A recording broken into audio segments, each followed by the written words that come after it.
इससे भी और इंटरेस्टिंग कहानी एक और है कि कद्रू जो थी, कद्रू कौन थी? कद्रू थी आज तक जितने भी सांप हैं, चाहे वो शेषनाग हो या वासुकी हो, उन सब की माँ, उनका नाम था कद्रू। कद्रू।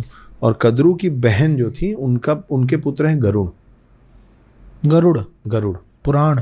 हाँ, गरुड़ मतलब विष्णु जी के वाहन गरुड़। हाँ ठीक है। और जो सारे सांप हैं वो कद्रू, मतलब ये दोनों बहनें थी। ठीक है। मतलब ये मौसेरे भाई हैं। कौन? गरुड़ और सारे सांप। और इनमें 36 का आंकड़ा है, बहुत दुश्मनी है। तो हुआ ये था कि कद्रू और सारे सांपों ने गरुड़ की मदर को अपनी दासी बना लिया था। अच्छा। तो गरुड़ इनके पास गए, बोले कि मतलब एक वचन के तहत बंधी हुई थी कि उनको दासी ही रहना पड़ेगा। तो गरुड़ इनके पास गए, बोले क्या कर दूंगा तो आप मेरी माँ को इस दासित्व से मुक्त करेंगे?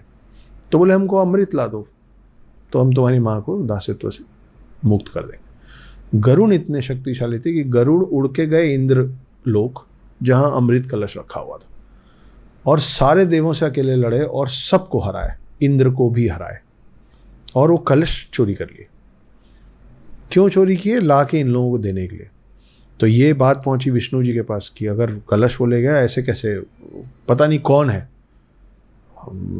शरीर है इंसान का, चेहरा है पक्षी का, और उड़ रहा है, और बहुत बहुत ज़्यादा शक्तिशाली है। तो फिर विष्णु जी आए, और विष्णु जी और गरुड़ जो अब विष्णु जी के वाहन है, इन दोनों में युद्ध हुआ। अच्छा।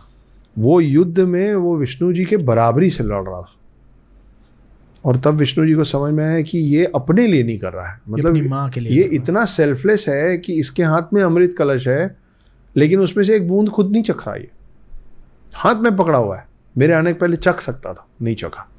ये अपनी माँ को फ्री कराने के लिए ये कर रहा है। तो ये जो पूरा जो युद्ध हो रहा था ना विष्णु जी और गरुड़ में, उस समय 2-4 बूंदें इधर उधर छलक गई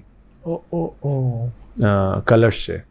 वो जो बूंदें गिरी ना, वो गिरी हरिद्वार, नासिक, उज्जैन और प्रयागराज।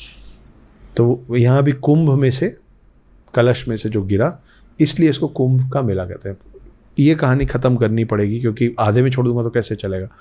तो फिर विष्णु जी को जब ये समझ में आया तो विष्णु जी ने युद्ध रोका और गरुड़ से बोला कि ठीक है, तुम उनको देना चाहते हो, तुम उनको दे दो, लेकिन अगर मैं यहाँ से तुमको अमृत कलश लेके जाने दूंगा तो मैं चाहता हूँ कि लौट के तुम आजीवन मेरे वाहन बनो। ओहो। तो गरुड़ ने बोला आप मेरे को अमृत कलश ले जाने दीजिए, और मैं वो नागों को दूंगा, नागों की माँ कद्रू को दूंगा, और मेरी माँ फ्री हो जाएंगी। उसके बाद आप मुझे जो बोलेंगे मैं करूँ। तो बोले तुम्हारा काम सिर्फ ये है ना कि तुमको उनको अमृत कलश दे देना है ना, वो पी पाएंगे या नहीं पी पाएंगे उस पर तुम्हारा बोले नहीं कोई लेना देना। हाँ। बोले ठीक है मैं चलता हूँ, तुम देना। हाँ, पीने तो हम देंगे नहीं। तो इसके पीछे बड़ी इंटरेस्टिंग सी एक और बात है। तो गरुड़ जो थे वो ला के अमृत कलश घास के ऊपर रखे। हाँ। और बोले ये मैंने दे दिया, अब मतलब बोल के मेरी माँ को आज़ाद कीजिए। तो कद्रू और उसकी सांपों ने बोला कि ठीक है, हम आपकी माँ को आज़ाद करते हैं। जैसी वो बात हुई तो विष्णु जी कलश लेके गायब हो गए, मतलब उठा लिए। वहाँ पे कलश से एक बूंद वहाँ भी गिरा। अच्छा। घास पे, और जितने हजारों सांप थे ना, वो उस एक बूंद के लिए घास को चाटने लग गए। इसीलिए सांप का जो जीभ होता है ना, वो आगे से कटा हुआ होता है, 2 होता है।